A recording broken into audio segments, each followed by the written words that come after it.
네, 이번 영상에서는 이 교육 공무직 관련해서 이 교육 공무직을 준비하는 응시생분들을 위한 교육 공무직 합격을 위한 그런 방법 또는 전략 이 부분을 제가 설명을 좀 드리도록 하겠습니다. 어, 교육 공무직을 준비하실 때 가장 먼저 유의해야 될 부분이 본인의 지역에 대한 지역에 대한 그 채용을 먼저 분석을 해보셔야 됩니다. 왜냐하면 교육 공무직 같은 경우는 시도마다 이 채용 방식이 다 다르고 그 채용 그 방식 안에서도 또 세분화가 돼서 어떤 부분이 더 강조가 되는 부분들이 있기 때문에 우선은 본인이 거주하고 있는 시나 도의 공고문을 먼저 보시고 어떤 채용 방식으로 채용이 되는지를 먼저 분석을 해보시면 됩니다. 그래서 제가 지역별로 그 1차 시험에 따라서 두 유형으로 분류를 한번 해보았습니다. 먼저 소형 평가를 실시하는 지역이 있고요. 그 다음에 서류 그리고 경력으로 이렇게 전형을 진행하는 지역이 있습니다. 소형 평가라는 건 이제 쉽게 말씀드리면 이제 필기 시험이라고 보시면 되는데 이 소형 평가를 실시하는 지역은 대표적으로 경기, 부산, 경남, 충남 등의 도시가 있고요. 서류하고 경력으로만 이렇게 전형을 진행하는 지역은 서울, 인천, 울산, 제주 등 일부 지역이 포함이 됩니다. 그래서 소양평가를 실시하는 지역 같은 경우는 바로 이 필기시험이 합격의 당락을 결정하는 핵심 요소가 되고요. 이 필기시험이라는 건 이제 NCS형 직무능력검사라고 해서 이 그 직무능력검사하고 인성검사를 합쳐서 이렇게 평가를 하게 되는데 이 NCS형 직무능력검사라는 건 보통 공기업이나 공공기관에서 이제 직원을 채용할 때 이제 업무 능력을 이렇게 파악하고 평가하는 그 시험입니다. 그래서 그 세부적으로 평가 내용을 보면 이렇게 그 독해를 하는 그 언어적인 능력, 그리고 이렇게 계산적인 부분을 할 수 있는 수리 능력, 그리고 어떤 논리를 이제 할 수 있는 논리력, 아니면 뭐 과학 그 부분들도 포함되는 또 지역도 있고요. 여러 가지 그 직무와 관련해서 그런 직무를 잘 수행할 수 있는지에 대한 부분에 대한 어떤 뭐 상식적인 부분, 그리고 어떤 논리적인 부분, 이런 부분들을 평가하는 시험이라고 보시면 되고, 인성검사 같은 경우는 이런 이제, 지식적인 부분을 묻는 건 아니고 이제 본인의 어떤 성향 그런 부분들을 파악하기 위해서 인생 검사를 같이 병행해서 평가를 하게 됩니다. 그리고 이제 서류 경력으로 전형을 진행하는 지역 같은 경우는 이런 이제 필기 시험, 인성 검사가 없고 그냥 서류 심사 그리고 뭐 지역에 따라서는 인성 검사를 포함한 면접 이렇게 해서 진행이 됩니다. 그래서 보통 이제 이렇게 서류 경력으로 전형을 진행하는 곳은 아무래도 이제 자격증 그리고 경력 이런 부분들이 가산점이 되고 그리고 뭐 자기소개서 이렇게 작성이 필수로 되어 있는데 자기소개서를 얼마나 이렇게 그 직무와 연관돼서 이렇게 잘 논리적으로 작성하는지 이 부분이 굉장히 중요하게 됩니다. 그래서 이제 교육 공무직이라고 하는 학교 현장에서 교육 행정 및 급식, 돌봄 등 이런 필수적인 업무를 담당하는 무기계약직 근로자입니다. 그 직종을 세분화해 보면 대표적으로 교육 공무직 중에 가장 많은 비율을 차지하는 거의 그 과반 이상이 이 조리직, 급식직 공무원이라고 보시면 됩니다. 그래서 학교마다 다 급식소가 있고 이 급식소 안에는 많은 조리사, 조리실무사 등 조리 관련 직종들이 있습니다. 그래서 이 직종은 뭐 학교 급식의 조리와 위생 관리를 담당하고 있고요. 교무 행정직 같은 경우는 교무실이나 행정실에서 근무하면서 학교 운영과 관련된 여러 가지 행정 업무 또는 지원 업무를 하게 되고요. 돌봄이나 사서직 같은 경우는 돌봄은 뭐 방과 후 돌봄 교실 그런 부분 사업을 운영할 때 뭐 행정적인 부분이나 또는 이제 학생들을 케어하는 이런 돌봄 관련 이제 현장 업무를 하게 되고 사서직 같은 경우는 이제 도서관에 근무를 하면서 이 도서 관련 관리를 하고 이런 도서관의 전반적인 그런 행정 업무를 같이 수행을 하고 있습니다. 그리고 특수교육 보조직 같은 경우는 이제 그 학교마다 이제 특수교육 대상자 학생들을 이렇게 뭐 거동이 불편한 학생들을 지원을 하고 뭐 학습이나 이런 부분에 대해서 이제 보조적으로 이렇게 옆에서 이렇게 지원을 하는 그런 업무를 하고 있는 직종이라고 보시면 될 것 같습니다. 그래서 시험에 대해서 좀 더 자세히 알아보면 먼저 이제 인성검사에 대해서 말씀을 드려보겠습니다. 인성검사는 앞서 말씀드린 대로 특별한 어떤 뭐 지식이나 이런 걸 묻는 시험은 아니고 떤 본인의 성향 그 부분을 솔직하게 그리고 일관성 있게 대답하는 거에 대한 부분을 측정하는 시험입니다. 그래서 제일 중요한 거는 일관성 있게 답변하는 게 중요합니다. 그래서 인성 검사는 정답이 있는 시험이 아니기 때문에 본인이 어떤 생각하는 그런 어떤 교육감 아니면 본인의 어떤 인간상에 대해서 그 부분에 대한 부분을 이제 질문에 따라서 이렇게 일관성 있게 이렇게 답을 체크를 하시면 됩니다. 그래서 제일 중요한 건 이제 일관성인데 이 일관성이 유지가 되지 않으면 그 검사에서 이제 신뢰도가 부족하다는 그런 지표가 나오고 그렇게 되면 이제 이 인성 검사 점수가 낮게 나옵니다. 그래서 반드시 일관성 있게 유지하는 게 제일 중요하고 보통 이 문항 같은 경우에는 짧은 시간 내에 많은 답변을 해야 되기 때문에 이렇게 문항을 읽었을 때 깊게 생각하시면 안 되고 본인이 정해놓은 그 어떤 그 일관적인 그런 인간상에 맞게 읽고 바로바로 이렇게 체크할 수 있는 그렇게 빨리빨리 이렇게 체크할 수 있는 그런 부분이 필요하고요. 그리고 이제 이 일관성이라는 거는 사실은 이제 본인의 솔직한 그 생각이나 뭐 마음을 듣는 게 제일 중요하긴 한데 사실 내가 가지고 있는 그 생각이나 이런 게 반드시 그 교육기관이나 어떤 교육관 그런데 이제 부합되는 건 아닐 수 있기 때문에 본인이 생각하는 이상적인 교육관을 설정을 한 다음에 거기에 맞게 답변을 하시는 게 좋은 점수를 얻는 데 도움이 될 수도 있습니다. 그래서 이 부분은 본인이 솔직하게 답을 할지 아니면 본인이 이상적으로 생각하는 그런 교육관에 맞춰서 답을 할지에 대한 부분은 본인 개인이 이제 판단해서 하시면 되고 뭐 제일 중요한 건 다시 말씀드리지만 일관성 있게 답변하는 것 이게 가장 중요하다고 보시면 될 것 같습니다. 그리고 이제 인성 검사가 끝나게 되면 이제 말씀드린 NCS형 직무 능력 검사를 하게 됩니다. 이 직무 능력 검사 같은 경우는 이제 공무원 시험으로 치면 필기 시험이라고 보시면 되는데 공기업 채용과 유사한 직무 능력 검사로서 빠른 판단력과 정확도가 제일 중요한 시험입니다. 그래서 앞서 인성 검사와 마찬가지로 이 직무 능력 검사도 짧은 시간에 많은 문항을 풀어야 되기 때문에 이렇게 스피드 있게 빨리 그 문제를 빨리 파악하고 답변을 하는 것이 중요합니다. 그래서 그 세부적으로 이제 구성 요소를 보면 이제 이 비문학, 지문, 그러니까 독해력을 테스트하는 건데 이런 이제 언어적인 능력을 파악하는 그런 문항들이 나오고 기초적인 뭐 연산 또는 그래프, 도표 이런 자료들을 해석할 줄 아는 능력, 수리력을 평가하는 항목이 있고요. 그 다음에 논리적인 추론 또는 어떤 상황에 대한 대처가 이제 이렇게 논리적으로 할 수 있는지 이런 문제 해결력을 측정하는 분야도 있고요. 마지막으로 이제 이런 문항들이 짧은 시간에 대부분이 뭐 문항당 50초 내에 해결을 해야 되기 때문에 실제로 시험을 보게 되면 지문 길이는 굉장히 길거든요. 그래서 그런 긴 지문, 긴 도표나 많은 그래프들을 짧은 시간 내에 분석하고 해석할 수 있는 그런 능력을 측정하는 거기 때문에 자주 이런 그 문항들을 패턴을 보고 빨리빨리 캐치할 수 있는 그런 능력이 필요합니다. 그래서 반복된 어떤 그런 패턴을 익히는 게 이 직무 능력 검사를 고득점을 받기 위한 제일 중요한 요소라고 생각하시면 될 것 같습니다. 그래서 이런 뭐 인성 검사라든가 직무 능력 검사를 대비해서 이렇게 본인이 이제 공부하기 위해서는 뭐 어떤 뭐 경로를 통해서 대처를 할 수 있는지에 대해서 설명을 드리면 먼저 이제 온라인 강의가 있습니다. 그래서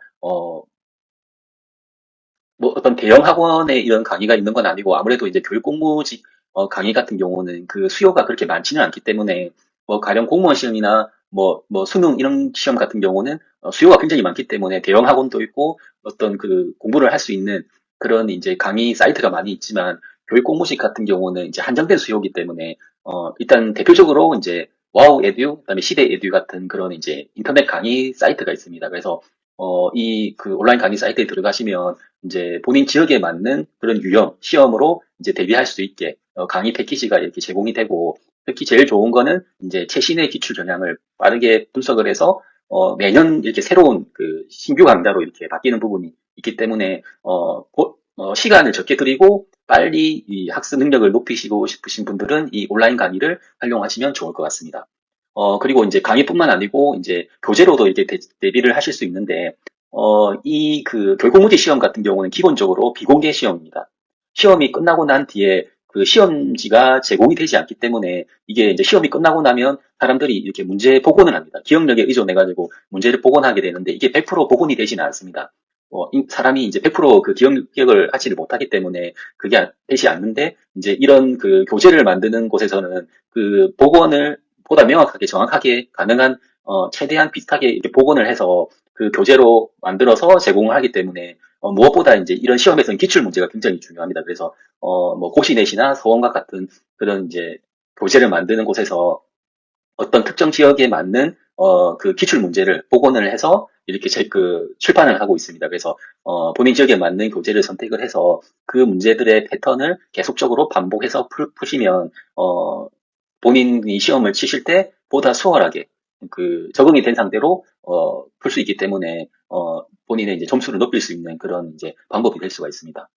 그리고 앞서 말씀드린 뭐 온라인 강의라든가 뭐 교재를 통해서 공부하는 건 물론 이제 돈이 들어가는 지출이 필요한 이제 공부법이고, 요즘에 이제 유튜브를 많이 보시잖아요. 그래서 유튜브 같은 경우에 그 이제 무료 강의 같은 게 또 많이 올라와 있습니다. 그래서 근데 이제 이런 무료 강의 같은 경우는 유료 강의에 대비해서 뭔가 깊은 내용을 담지는 않지만 본인의 어떤 기초나 또는 이제 처음 공부하시는 분들한테는 이런 유튜브 무료 강의도 큰 도움이 될 수 있기 때문에 그 시험 대비 어떤 뼈대를 잡는 그런 이제 차원에서 유튜브 무료 강의도 이렇게 활용하시면 좋은 공부법이 될 수가 있습니다.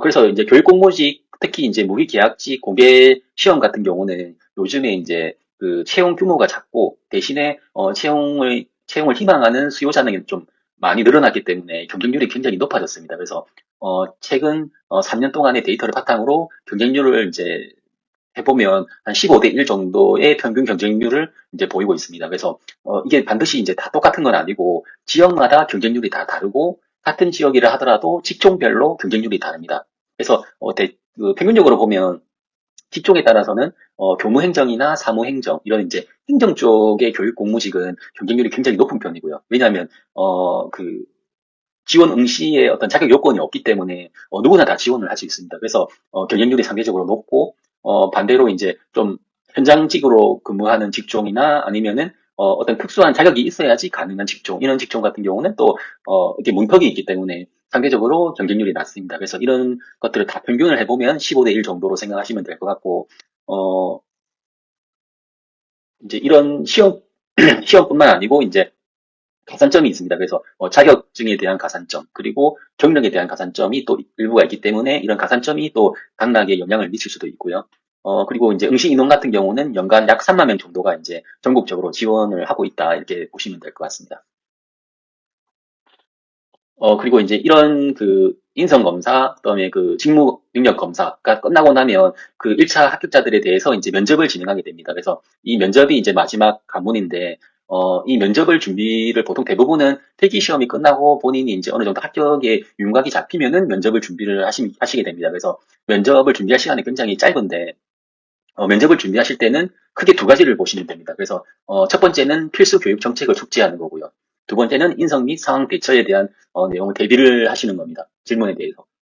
필수 교육 정책이라는 건 이제 본인이 지원하고 있는 그 시도 교육청의 어떤 이제 정책들이 있습니다. 또 이제 그 교육감이 지향하는 정책들이 있는데, 가령 이제 대표적으로 이제 늘봄학교, 이런 이제 저출산으로 인해서 이제 지금 교육 쪽에서는 이제 이렇게 늘봄이라는 정책을 시행하고 있는데, 이런 돌봄 공백 해소 및 국가 책임 교육이라는 이런 늘봄 사업과 관련해서 이런 교육 정책을 이제 공부를 하셔야 되고요. 그다음에 디지털 교과서라 해가지고 AI 기반으로 이제 요즘에는 개인 맞춤형 이제 학습이 지원이 됩니다. 그래서 이게 뭐 본인이 이쪽 관련 업무를 하시지 않거나 뭐 이게 직접 교과를 가르치는 선생님이 아니라 하시더라도 이런 이제 교육적인 정책에 대해서는 대략적으로 알고 계셔야 되기 때문에 이제 공부를 하셔야 되고, 또 뭐 학생들의 어떤 학습 기본권 확보, 이런 이제 일반적인 내용도 이렇게 공부를 하시면 되고, 그래서 이런 부분들은 어떻게 준비를 하실 수 있냐면, 본인이 속한 시도교육청의 누리집 홈페이지에 들어가시면 거기에 이제 이런 교육 정책들이 쭉 이렇게 설명이 되어 있습니다. 그래서 그런 내용들을 쭉 읽어보시고 대략적으로 이제 우리 교육청은 어떤 정책으로 학생들이나 또는 뭐 학부모, 또 이제 이런 학교 내 구성원들을 이끌고 있는지 그런 내용들을 이제 공부하셔가지고 준비를 하시면 되고, 이 반대로 이제 이거는 이제 개인에 대한 부분인데, 이제 뭐 인성이나 상황 대처에 대한 부분의 질의를 면접장에서는 무조건 하게 되어 있습니다. 그래서 대표적으로 이제 아무래도 학교나 교육청은 공공기관이다 보니까 민원이 있습니다. 그래서 그 중에서도 이제 악성 민원에 대해서 본인이 담당자였을 때 어떻게 대처하는지. 근데 이 부분에 대한 정답은 뭐 항상 경청을 하고 공감을 해서 그 민원인에 대해서 충분히 이제 이해를 시키고 이제 어떤 내용에 대해서 이제 자세히 설명을 드린다, 이런 원칙이 있기 때문에 거기에 맞게 매뉴얼에 맞게 답변을 하시면 되고, 그리고 이제 아무래도 이 공공기관 같은 경우는 회사처럼 이렇게 본인의 업무가 확실히 구분이 되어 있지가 않습니다. 그래서 뭐 관리자가 이제 업무 분장이라고 해서 개인별로 업무를 구분해서 분장을 하도록은 되어 있지만 가끔 새로운 업무가 튀어나올 수도 있고 기존의 업무지만은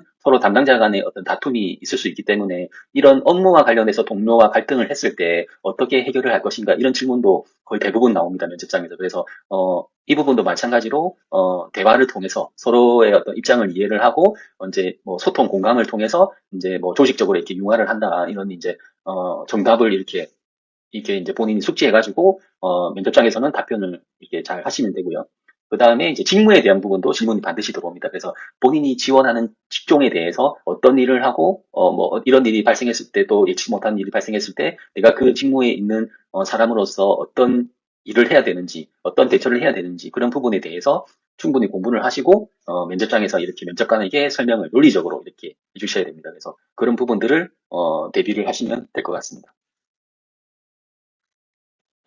그래서 이 면접 항목에서 이제 면접에서 이제 면접이라는 게 사실은 면접관이 주관적으로 평가를 하는 건 맞지만 그냥 무조건 이제 임의적으로 평가를 하는 건 아니고 각각의 평가 항목이 있습니다. 그래서 첫 번째는 교육 공무직으로서의 뭐 소명의식, 도덕성 이런 이제 자세에 대한 부분을 평가를 하고요. 그다음에 직무에 대한 지식 그리고 능력 이런 전문 지식을 평가를 하게 되고 그리고 이제 본인이 면접관 앞에서 이제 이런 내용들을 발표를 할 때 얼마나 논리적으로 그리고 정확하게 그리고 명확하게 이 자기 의사를 표현하는지에 대한 부분도 측정을 하고요.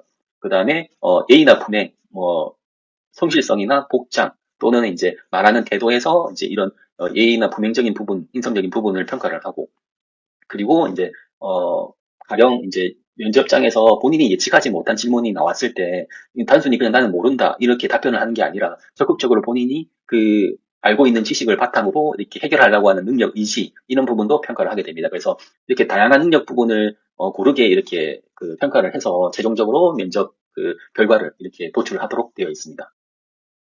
그래서 이제 이때까지 설명드린 그런 이제 그 채용 과정에서의 이런 부분들을 종합해서 한번 말씀을 드리면 어, 보통 시험 공고가 한 달이나 두 달 전에 이렇게 나옵니다. 그래서 한 두 달 정도를 이제 교육공모직 채용 그 공개 채용 시험에 대비한다고 봤을 때 한 1주, 2주 차에는 그 지역 공고문을 분석을 하고 떤 부분을 공부를 해야 되는지를 이제 이렇게 파악을 하신 다음에 뭐 강의를 수강하실 분들은 기초 강의, 이론 강의를 수강을 시작하시면 됩니다. 그리고 3주에서 5주 차가 됐을 때는 각 영역별로 이렇게 보는 기출을 푸시고 기출이 아까 말씀드린 대로 기출을 계속 반복해서 푸는 게 굉장히 중요합니다. 그래서 기출을 푸시고 본인이 부족한 부분 대부분이 이제 수리력이나 논리력이 많이 부족하신 분들이 많기 때문에 이렇게 어려운 부분을 집중적으로 보강을 하시고요. 그 다음에 6주에서 7주 차에는 이제 실전 모의고사를 통해서 본인이 적응력을 높이고 그리고 오답 노트를 통해서 본인이 취약한 부분 그 아까 말씀드린 뭐 지문능력 검사에서 본인이 예를 들면 독해력이 부족하다 그러면은 좀 독해력 이런 부분에 대해서 좀 더 공부를 하시고 부족한 부분을 보완하는 단계로 활용하시면 되고 마지막 8주 차에는 이제 인성 검사도 어느 정도 대비를 하셔야 됩니다. 그래서 본인이 한번 이렇게 모의 인성 검사를 통해서 본인이 특징 결과가 어떻게 나오는지 한번 대비를 해보시고 2주 차에는 이제 물론 필기 시험이 합격이 돼야 면접으로 넘어가지만 미리 면접을 준비하실 분들은 면접 예상 답안을 이제 이렇게 만들어가는 그런 시간으로 또 활용을 하셔도 될 것 같습니다. 예, 그래서 지금까지 막연히 교육공모직 그 공개 채용에 지원을 하고 싶은데 어떻게 대비를 하고 어떻게 공부해야 되는지를 문의하시는 분들을 위해서 제가 간략하게 시험을 준비하는 방법이나 아니면 면접을 준비하는 방법 그리고 기간별로 어떤 부분을 강점을 두고 준비하시면 되는지에 대해서 설명을 드려보았습니다. 예, 감사합니다.